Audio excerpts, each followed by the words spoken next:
அனைவருக்கும் வணக்கம். சமயக் தரிசனம் நல்லறம் என்கின்ற யூடியூப் சேனல் வழியாக நாம் சமண அறக்கருத்துக்களை பயின்று வருகிறோம். அதிலே சென்ற பதிவிலே நீண்ட நாட்களுக்கு பிறகு சென்ற பதிவிலே அருங்கலச்சிப்பு நூலிலே சல்லேகனை என்பது குறித்து அதனுடைய விளக்கங்களை நாம் பார்த்தோம். அதனுடைய தொடர்ச்சியாக இந்த பதிவிலே சல்லேகனை குறித்து மேலும் கூறப்படுகின்ற செய்திகளை நாம் தெரிந்து கொள்ளலாம்.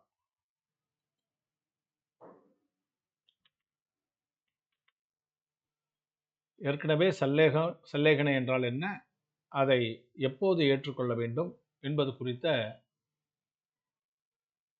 தகவல்களை நாம் தெரிந்து கொண்டோம். அந்த சல்லேகனையின் போது நாம் முக்கியமாக செய்ய வேண்டியது என்ன என்பதனை குறித்தும் பார்த்தோம். அதனுடைய தொடர்ச்சியாக 150வது குறட்பாவிலே தேவர் கூறுவது, ஊனொடு பானம் முறை சுருக்கி ஓர்ந்துணர்ந்து மானுடம்பு வைக்கப்படும். அதாவது உணவு, நீராகாரம் இவற்றையெல்லாம் முறை சுருக்கினா படிப்படியாக குறைத்து கொண்டே வர வேண்டும். அதாவது சல்லேகனை ஏற்றுக்கொள்பவர்களும் கூட 2 விதத்திலே நாம் பார்த்தோம். காய சல்லேகனை என்பது உடம்பு முடியாத கடைசி நேரத்திலே, அதாவது உயிர் பிரிய கொஞ்ச நாள் இருக்கும்போது நம்மளால் எதுவுமே முடியாதுன்ற நேரத்தில் ஏற்றுக்கொள்ளக்கூடியது காய சல்லேகனை. கஷாய சல்லேகனை என்பது கொஞ்சம் ஒரு 12 வருடங்களுக்கு கூட எடுத்துக்கொள்கிறார். இப்போ அதில் எல்லாம் என்னன்னு கேட்டால், உண்ணுவதையும் பருகுவதையும் படிப்படியாக குறைத்து, அதாவது திட உணவாக இருந்தாலும் திரவ உணவாக இருந்தாலும் அவற்றை முறை சுருக்கி படிப்படியாக குறைத்து கொண்டே ஓர்ந்து உணர்ந்து மானுடம்பு வைக்கப்படும். நல்ல பாவனையோடு பிறத்தல் வேண்டும் என்ற எண்ணத்தோடு இந்த உடம்பை நீத்தல் வேண்டும் என்று இதிலே கூறுகிறார்கள். அடுத்ததாக மிக முக்கியமான விஷயமாக, மந்திரங்கள் 5ம் மனத்து வரச் சென்றார்கள் இந்திரர்க்கும் இந்திரரே என். அதாவது பஞ்சமந்திரத்தை கடைசி நேரத்திலே எல்லா உணவையும் துறந்து விட்ட பிறகு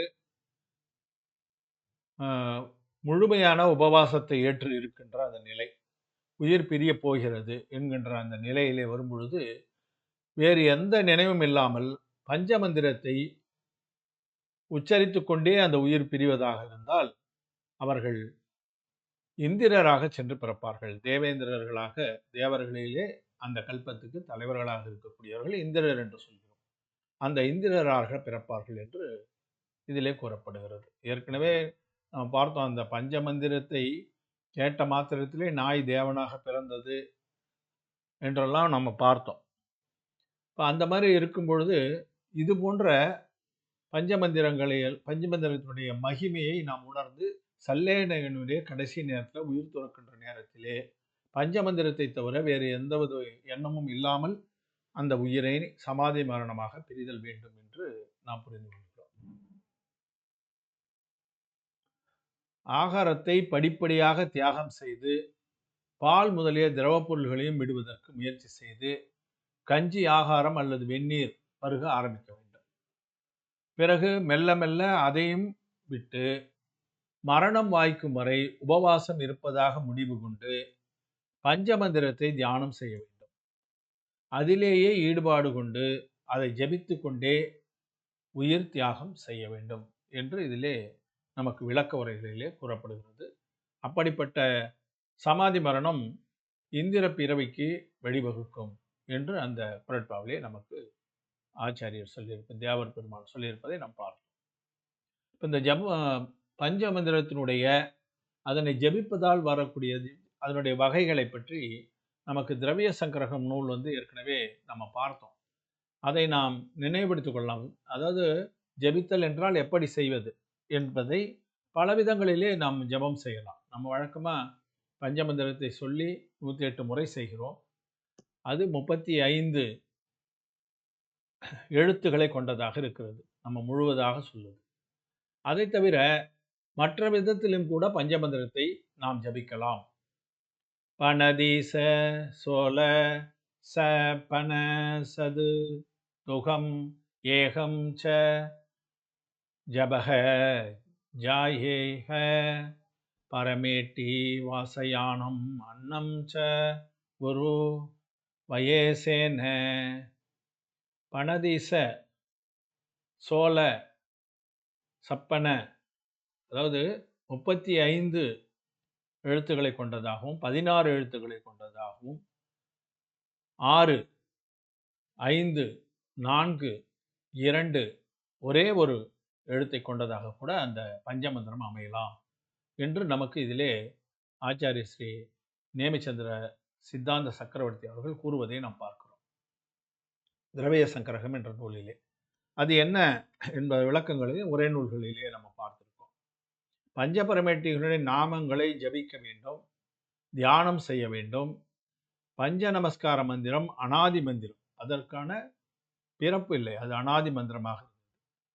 மந்திர வகைகள், எழுத்துகளின் எண்ணிக்கை அதை பார்த்தோம்னா 35, 16, 6, 5, 4, 2, 1 என்று இத்தனை எழுத்துக்களை கொண்டதாகவும் இருக்கிறது. எதை வேண்டுமானாலும் நாம் நேரத்துக்கு ஏற்ற மாதிரியும் காலத்துக்கு ஏற்ற மாதிரியும் உடல்நிலைக்கு ஏற்ற மாதிரியும் நாம் ஜபிக்கலாம் என்பதுதான் இதில் கூறப்படுகின்ற கருத்தாக நாம் பார்க்கிறோம். இந்த பஞ்சமந்திரம் முதலிலே எதில் இருக்கிற பிராகிருத மொழியிலே இருக்கக்கூடியது. பிராகிருதம், அதுக்கு பிறகு வந்ததுதான் சமஸ்கிருதம். அந்த பிராகிருத மொழியிலே ஷட்கண்ட ஆகமம் என்பதுதான் எழுத்து உருவிலே நமக்கு முதலாக எழுதப்பட்டிருக்கின்ற ஆகம நூல் ஷட்கண்ட ஆகமம். அதனுடைய பிறப்பு காலம் கிபி 156 என்று ஆராய்ச்சியாளர்கள் கூறுகிறார்கள். அது மதுரையிலே அரங்கேற்றம் செய்யப்பட்டது என்று நமக்கு தெரிவிக்கிறார்கள். அது அந்த சுருத பஞ்சமி என்ற அதனுடைய வரலாற்றை பார்க்கும்பொழுது இதனுடைய விரிவு நமக்கு தெரியும். அது பின்னொரு காலத்தில் வேறு நேரத்தில் நம்ம அதை தெரிந்து கொள்ளலாம். இது எதற்காகனா, அந்த ஷட்கண்ட ஆகமத்தினுடைய கடவுள் வாழ்த்து பாடலாக இந்த பஞ்சமந்திரம் முதலிலே எழுதப்பட்டு இருக்கிறது. அதற்கு முன்னாடி செய்திருக்காங்க, செய்யாமல் இல்லை. ஆனால் எழுத்துருவிலே அவ்வாறு எழுதப்பட்டிருந்தது. அப்போ அந்த எழுத்துகளுடைய எண்ணிக்கையை கொண்டு மந்திரத்தை நாம் ஜபிக்கிறோம். அதில் 35 எழுத்து மந்திரம் என்பது நமோ அரகந்தானம் 7 எழுத்து. அதில் ஒற்று எழுத்துக்களை எல்லாம் நீக்கிடணும். புள்ளி வச்ச எழுத்துலாம் நீக்கிட்டு பார்த்தீங்கன்னா உங்களுக்கு அதில் தெரியும். நமோ சித்தானம் என்பது 5 எழுத்து, நமோ ஆயிரியானம் 7 எழுத்து, நமோ உபஜாயானம் 7 எழுத்து, நமோ லோயே சபசாகுணம் என்கின்ற அந்த பதம் 9 எழுத்து. இவற்றையெல்லாம் கூட்டினால் 35 எழுத்து மந்திரமாக இருக்கும். இதுதான் முழுமையான நாம் ஜபிக்க வேண்டிய மந்திரம். இதை தவிரவும் 16 எழுத்துக்களை கொண்ட மந்திரங்களை கூட சமயத்துக்கு ஏற்ப நாம் ஜபித்து கொள்ளலாம். அரகந்த, சித்த, ஆயிரிய, உபஜாய, சாகு என்று சொல்லி ஜபம் செய்வதும் கூட ஒரு முறையாக இருக்கிறது. இவற்றையும் அந்த கால நேரத்துக்கு ஏற்ப ஒரு ஷார்ட்டான டைமில் நம்ம செய்யணும் அப்படின்ற ஒரு எண்ணம் இருக்குதுன்னா இந்த மந்திரத்தை கூட சொல்லலாம். இது 16 எழுத்து மந்திரமாக காணப்படுகிறது. அதே போல அரகந்த, சித்த என்ற அந்த 2 வார்த்தையை மட்டுமே சொன்னால் அது 6 எழுத்து மந்திரமாக இருக்கும். நம்ம சாதாரணமாக பார்த்தா உட்கார்ந்து எழுந்திருக்கும் போது கூட அரகந்த அப்படின்னு சொல்லிட்டு எழுந்திருக்கோம். அதுவே ஒரு ஜபம் தான், 4 எழுத்து மந்திரம். சித்த என்று சொன்னால் அது 2 எழுத்து, 2 சேர்த்து அரகந்த சித்த என்று சொன்னால் 6 எழுத்து மந்திரம். அது தனித்தனியாக பார்க்கும்போது அரகந்த என்பது 4 எழுத்து மந்திரம், சித்த என்பது 2 எழுத்து மந்திரம். நான் சொன்ன மாதிரி அந்த மெய்யெழுத்துக்களை நீக்கிட்டு பார்த்தீங்கன்னா அந்த எழுத்து அதில் தெரிய வந்துடும். அதே போல ஓர் எழுத்து மந்திரம் என்பது ஓம். அது எப்படி வருகிறது என்பதை நமக்கு எல்லா இடத்துலையும் எல்லா மார்க்கங்களிலும் கூட ஓம் என்பத மந்திரத்தை உச்சரிப்பதை நம்ம பார்க்கிறோம். ஆனால் அதற்கெல்லாம் என்ன காரணம் இருக்கிறது என்பதை அது பிரணவ மந்திரம் என்று சொல்வார்கள், அது ரகசியம் என்று சொல்வார்கள், எப்படியோ சொல்லிட்டு இருக்காங்க. ஆனாலும் நமக்கு நம்முடைய ஆச்சாரியர்கள் அது எப்படி வந்தது என்பதை வடமொழி புணர்ச்சி விதிப்படி, புணர்ச்சி விதி என்பது ஒரு எழுத்து ஒரு வார்த்தை இன்னொரு வார்த்தையோடு சேரும் பொழுது ஏற்படக்கூடிய அந்த மாற்றம் அதுக்கு ஒரு விதி இருக்கு. அரகந்தர் பிளஸ் அசரீரி. அசரீரினா சித்தர். சரீரி என்றால் அரகந்தருக்கும் சரீரம் இருக்கும். ஆனால் சித்தராக போயிட்டா அவருக்கு வந்து சரீரம் இருக்காது. அதனால அசரீரி என்பது சித்த ஒருவனை குறிக்கும். அந்த 2 எழுத்தையும் கூட்டிங்கன்னா முதல் எழுத்துக்களை எடுத்துக்கிட்டு ஆ பிளஸ் ஆ அது வந்து ஆ என்று மாறும். அது வடமொழி சமஸ்கிருத உணர்ச்சிப்படி, வடமொழி உணர்ச்சியின்படி. அந்த ஆவா கூட அடுத்ததாக வரக்கூடிய அரகந்தர் சித்தர் மொழி வந்து ஆச்சாரியர் வருது இல்லைங்களா? அப்ப அந்த 2 முதல் எழுத்துகளும் ஆ பிளஸ் ஆ என்று சேர்ந்தாலும் மாற்றம் இல்லாமல் ஆ என்றே இருக்கும். நெடிலாக இருக்கும். அப்ப அந்த ஆவா கூட உபாத்தியாயர் என்ற அந்த அடுத்த நிலை, அதாவது ஆச்சாரியருக்கு நம்ம 4வதாக சொல்லக்கூடிய பரமேஷ்டி உபாத்தியாயர். அப்ப அந்த ஆவும் ஊவும் சேர்ந்தால் ஓ என்று மாறும். அந்த ஓவுடன் முனி என்கின்ற வார்த்தையினுடைய முதல் எண்ணம் முடிக்கும் போது மெய்யெழுத்துல முடியும் இல்லைங்களா? அதனால அந்த முனியினுடைய மூ என்ற எழுத்தில் இருக்கின்ற ஒற்று எழுத்து இம், அந்த ஓ கூட இம் சேர்ந்தால் ஓம் என்று வருகிறது. இதைத்தான் ஓர் எழுத்து மந்திரமாக, இம் என்றது வந்து ஒரு மெய்யெழுத்தா இருப்பதால் அதில் ஒரு எழுத்து என்று தான் நாம் கணக்கிலே வைக்க வேண்டும். அதுபோல ஓம் என்ற மந்திரம் எப்படி வருகிறது என்பதனை நம்ம அந்த திரவிய சங்கரக நூலை பயிலும் போதே நாம் பார்த்தோம். அதை கொண்டோம் நினைவுபடுத்திக் கொள்கிறோம். இதே தான் திருக்கலம்பகத்திலே 41வது பாடல்ல சொல்லியிருக்காங்க பாருங்க. அறிவரைய குணத்தருகன் அசரீரி ஆசிரியன் உவாத்தி கோதஞ் செறிவரிய முனிவரெனும் திருநாமம் முதல் எழுத்தேர் ஐந்தும் சேர்ந்து, முதல் எழுத்து ஐந்தும் சேர்ந்து அறிவரிய குணத்து அருகன், அருகன் அசரீரி ஆசிரியன் உவாத்தி அதன் பிறகு முனிவர், இந்த ஐந்தும் சேர்ந்து பிரிவரிய ஓங்காரம் முன்னுரைப்பார். ஓங்காரம் என்றால் ஓம் என்ற மந்திரம். பின்னும் அதன் பெருமையோரார் பொறி வழியில் வருநாதன் பொருள் வரும் பெயர் புண்மை புவனத்தாரே. இந்த இடத்துல அந்த ஐந்தும் சேர்ந்து ஓங்காரம் என்ற ஓம் என்ற மந்திரமாக வருகிறது என்று நமக்கு உதிசி தேவர் அவர்கள் திருக்கலம்ப நூலிலே நம்ம கூறியிருப்பதையும் இங்கே பார்த்து, அதற்கு அடுத்தது சல்லேகனையினுடைய அதிசாரங்கள். அதிசாரம் 5 வருடத்துக்கு நாம் பார்த்துருக்கோம். அதை கொஞ்சம் விரைவாக பார்த்துருக்கோம். சாவோடு வாழ்க்கையை அஞ்சித்தான் மெச்சுதல் வாழ்வோடு நட்டார் நினைப்பு.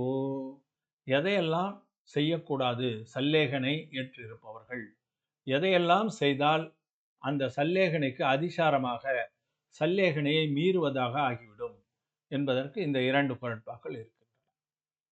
சாவோடு வாழ்க்கையை அஞ்சித்தான் மெச்சுதல் வாழ்வோடு நட்டார் நினைப்பு. அதாவது சாவு, அதற்கு அஞ்சுதல், ஐயோ மரணம் வந்து விட போறதே என்று அஞ்சுதல். வாழ்க்கைக்கு அஞ்சுதல், இன்னும் ஏன் நம்ம உயிரோடு இருக்கோம் அப்படின்னு நினைக்கிறது, அதுவும் தவறு. அதே போல நம்முடைய உறவினர்கள் நண்பர்களுடைய நினைப்பு அது இருக்கக்கூடாது. மெச்சுதல், நான் வந்து சல்லேகனை இருக்கிறேன் அப்படின்ற தன்னைத்தானே புகழ்ச்சியாக நினைத்து கொள்ளுதல், அதுவும் தவறு. நிதானம், நிதானம் என்றால் அடுத்த பிறவியிலே நம்ம வந்து இப்படி பிறக்கணும் அப்படி பிறக்கணும் அப்படின்ற மாதிரி ஒரு எண்ணத்தை வளர்த்து கொள்ளும். சல்லேகனை இருக்கிறேன், எனக்கு வந்து இந்த மாதிரியான பிறவிலாம் கிடைக்கணும் அப்படின்னு நினைக்கிறது, அதுவும் தவறு. அந்த ஐந்தும் இறப்பின்றி முடித்தார் பதானம் அறுத்தார் என்னால் பிரமாதம் என்று சொல்லக்கூடிய அந்த விழிப்பு இன்மையை போக்கிவிடலாம் இந்த ஐந்தும் இருந்தால். சல்லேகனை ஏற்பவர்கள் இவற்றையெல்லாம் செய்யக்கூடாது. அது பார்த்தீங்கன்னா இறப்புக்கு அஞ்சுதல், ஐயோ மரணம் வந்துடப்போதேன்னு சொல்லிட்டு பயப்படுது. இன்னலுக்கு அஞ்சி விரைவில் இறக்க வேண்டும் என எண்ணுதல். உபவாசம் இருக்கிறோம், நமக்கு வந்து வயிற்று பசி அதிகமாக இருக்குது, தாங்க முடியல, மயக்கம் வருது, சுருண்டு சுருண்டு படுத்துக்கிறோம், இந்த உயிர் போக மாட்டேங்குது, சீக்கிரமாக வந்து இறந்து விட வேண்டும், இந்த இந்த சித்திரவதையெல்லாம் நாம் பட வேண்டியது இல்லைன்ற எண்ணமும் இருக்கக்கூடாது. தனது சல்லேகனையை தானே மெச்சிக்கொள்ளுதல். நான் பார்த்தீங்களா யாராலையும் முடியல, நான் சல்லேகனை ஏற்று இருக்கிறேன் பாருங்கன்னு நினைச்சு கொள்ளக்கூடாது. அதே போல வாழ்நாளில் முன்பு கொண்டிருந்த உறவுகளையும் நட்புகளையும் நினைத்து கொள்ளுதல். ஏற்கனவே அவங்கெல்லாம் நமக்கு இருந்தோம், நம்ம பேரன் பேத்தியெல்லாம் எடுத்தாச்சு, இவங்கெல்லாம் இப்படி இருந்தாங்க அப்படி இருந்தாங்கன்ற அந்த உறவுகளையும் நட்புகளையும் கூட நினைத்துக் கொள்வதில் கூடாது. அந்த நேரத்தில் அந்த பழைய நினைவுகள் இருக்கக்கூடாது. அப்போல்லாம் நம்ம இவங்கெல்லாம் எப்படி நம்மளை எல்லாம் பார்த்துக்கிட்டாங்க, அதே போல் நண்பர்களாக கூட நம்ம எப்படியெல்லாம் இருந்தோம், சந்தோஷமாக இருந்தோம், அப்படியெல்லாம் நினைப்பு இருக்கக்கூடாது. அதே போல் மறுபிறவியில் இவ்வாறு பிறக்க வேண்டும், நம்ம தேவனா போய் பிறக்கணும், இந்திரனா போய் பிறக்கணும்னு இங்கே சொல்லியிருக்காங்களே, அது நமக்கு நடக்குமா, அப்படியெல்லாம் நினைத்துக் கொள்ளக்கூடாது. இந்த 5 அதிசாரங்கள் இல்லாமல் சல்லேகனை விரதம் நோற்றவர் 5 பரிவர்த்தனங்களை கெடுத்தவர் ஆவார். பரிவர்த்தனை பற்றி ஏற்கனவே தெரியும். பிறவி, அந்த பிறவியில் 5 விதமான பரிவர்த்தனைகள் இருக்கின்றன, அவற்றை கெடுத்தவர்களாக ஆவார்கள் என்று இதிலே கூறுகிறார். அதை தான் நமக்கு ரத்னாகர ஸ்ராவச்சாரத்திலையும் ஆச்சாரிய ஸ்ரீ சொல்லியிருக்கிறார். ஜீவித மரணே சம்சே பயமித்ர சம்ருதி நிதான நாமான சௌவேக நாதிகார பஞ்ச ஜினேந்திரஹி சமஷ்டிதிஷ்டா. அந்த மாதிரி 5 விதமான வந்து அந்த அதை அந்த 5மே இங்கே குறிப்பிடப்பட்டிருக்கிறதை பார்க்கணும். நம்ம அருங்கலட்சியத்தில் என்ன சொல்லியிருக்காங்களோ அதே இங்கே குறிப்பிடப்படுவதை நம்ம பார்க்கணும். நாம் சாகக்கூடாது, உயிர் வாழ வேண்டும் என்று நினைத்தது, அதே போல் அந்த கஷ்டத்தை நினச்சி மனசில் நினச்சி கஷ்டப்படுவது, மரணத்துக்கு பயப்படுவது, முன்பு அனுபவித்த போகங்களை எல்லாம் நினைப்பது, அடுத்த பிறவியில் சுகமான பிறவியில் பிறக்க வேண்டும் என்று எண்ணுவது, இவற்றையெல்லாம் நாம் மேற்கொள்ளக்கூடாது என்று இதிலே நம்ம 129வது காதையிலே ரத்னாகர ஸ்ராவச்சாரத்திலே ஆச்சாரியர் சம்பந்தபத்திரர் அவர்கள் கூறுகிறார். அதையும் இங்கே நம்ம பொருத்தி பார்க்கலாம். இந்த சல்லேகனை ஏற்றுக்கொள்வது, அதனுடைய அதிசாரம், இவற்றை பற்றி நாம் பார்த்தோம். இவ்வாறு நற்காட்சி, நல்ஞானம், நல்லொழுக்கம், அந்த நல்லொழுக்கத்தினுடைய உச்சமாக இருக்கக்கூடிய சல்லேகனை, இவற்றையெல்லாம் நாம் கடைபிடிப்பதாலே நமக்கு என்னென்ன பலன்கள் விளைகின்றன என்பது குறித்து அடுத்து ஒரு சில குறட்பாக்களிலே நமக்கு அருங்கலச்சிப்பு நூலிலே கூறியிருக்கிறார்கள். அதனுடைய விவரத்தை நாம் அடுத்த பதிவிலே பார்க்கலாம் என கூறி, தொடர்ந்து ஆதரவு கொடுத்து வருகின்ற உங்கள் அனைவருக்கும் நன்றி. சற்று காலதாமதம், நடுவில் இடையில பதிவுகள் இல்லாமல் இருந்ததால் நம்முடைய நண்பர்கள் அவர்களுக்கும் புதிதாக சேர்பவர்களுக்கும் இதை ஃபார்வேர்ட் செய்து அனைவரும் இந்த யூடியூபிலே கலந்து கொண்டு பயனடைய நீங்கள் உதவி செய்ய வேண்டும் என்ற வேண்டுகோளை பணிவோடு வைத்து, இதற்கு சப்ஸ்கிரைப் செய்து இது வரைக்கும் அதற்கு சப்ஸ்கிரைப் பண்ணாதவங்க தயவுசெய்து செய்யுமாறு கேட்டுக்கொள்கிறோம். தொடர்ந்து ஆதரவு கொடுக்குமாறு வேண்டிக் கொண்டு வாய்ப்புக்கு நன்றி கூறி முடித்துக் கொள்கிறேன். அனைவருக்கும் நன்றி. சமயக் தரிசனம். ஜெய் ஜினேந்திரா.